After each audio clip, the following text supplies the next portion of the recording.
самого утра на улице Апсильской специалисты столичного водоканала работают над устранением утечки воды, причиной которой стала изношенность трубопровода. Причина поломки, она сгнила.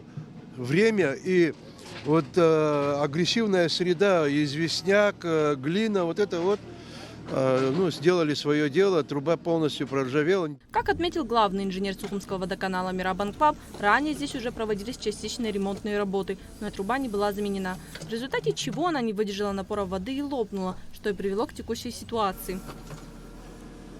Дня 3 назад нам позвонили, сказали про такую сильную утечку. Ребята приехали, думали просто поставить латку, обварить.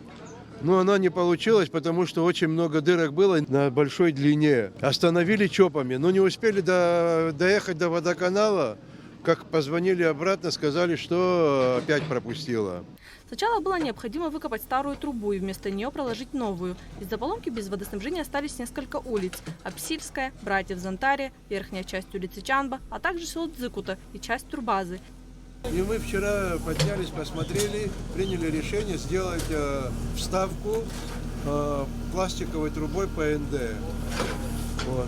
Потому что у нас на готове, на скорую руку, у нас стальной хорошей трубы нету 300-ки. Эта труба соединяет насосную станцию Киласур с резервуаром на улице Братьев Зонтария.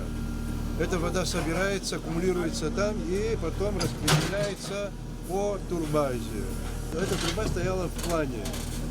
Ее должны были менять, потому что на всем протяжении, на всем маршруте этой трубы много утечек именно на этой трубе.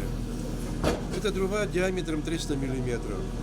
Специалисты продолжают работу, стремясь как можно скорее восстановить водоснабжение. По словам Мирабан Клаб, ремонтные работы планируют завершить в течение дня. Аманда Пакеля, Данил Ханагуа, Абхазское телевидение.